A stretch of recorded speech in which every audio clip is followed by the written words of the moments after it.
नांदेडमध्ये प्रचारादरम्यान पैसे वाटताना राष्ट्रवादीचे कार्यकर्ते अटकेत, निवडणूक अधिकाऱ्यांची कारवाई। केजरीवाल सिसोदिया पोलिसांच्या ताब्यात, पंतप्रधानांच्या निवासस्थानी घेराव घालण्याचा मनसुबा उधळला। महागाईच्या विरोधात भाजपचा दिल्लीत महिला मोर्चा, सुषमा स्वराज यांची सोनिया गांधी यांच्यावर टीका। बीसीसीआयकडून डेक्कन चार्जर्सचा संघ बरखास्त, निर्धारित वेळेत बँक गॅरंटी न भरल्यानं बरखास्तीची कारवाई। आता बातम्या विस्तारानं।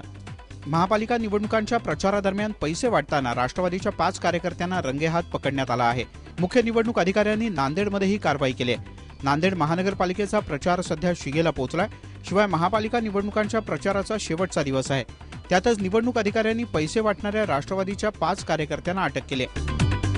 पंतप्रधान मनमोहन सिंह यांच्या निवासस्थानी घेराव घालण्याचा अरविंद केजरीवाल यांचा मनसुबा आज पोलिसांनी उधळून लावला। केजरीवाल आणखीन काही अपंग कार्यकर्त्यांना पोलिसांनी वाटेतच अडवलं आणि त्यांना ताब्यात घेतलं। केंद्रीय कायदा मंत्री सलमान खुर्शीद यांच्या राजीनाम्यासाठी आणि त्यांच्या पत्नी लुईस खुर्शीद यांच्या अटकेसाठी अपंगांचा पंतप्रधानांच्या निवासस्थानी निदर्शनं करण्याचा मनसुबा होता, पण त्याआधीच पोलिसांनी नाकाबंदी करून हा प्रयत्न हाणून पाडला। वाढत्या महागाईच्या विरोधात भाजपनं आज दिल्लीमध्ये महिला मोर्चा काढला। या मोर्चामध्ये भाजपच्या नेत्या सुषमा स्वराज यांच्यासह अरुण जेटली सहभागी झाले होते।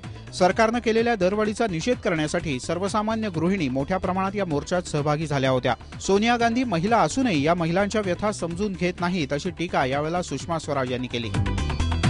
आयपीएल फ्रँचायझी डेक्कन चार्जर्स बरखास्त करण्यात आली आहे। डेक्कन चार्जर्सचे मालक असलेल्या डेक्कन क्रॉनिकल होल्डिंग्स कंपनीला नियोजित वेळेमध्ये बँक गॅरंटी भरता न आल्यानं बीसीसीआयनं ही टीम बरखास्त केली आहे। मुंबई उच्च न्यायालयानं डेक्कन चार्जर्सना बीसीसीआयकडे 100 कोटी रुपयांची बँक गॅरंटी जमा करण्यासाठी मंगळवारपर्यंतची मुदत दिली होती। मात्र डेक्कन चार्जर्सनं ही रक्कम जमा न केल्यानं हैदराबादची ही टीम बरखास्त करण्यात आली आहे।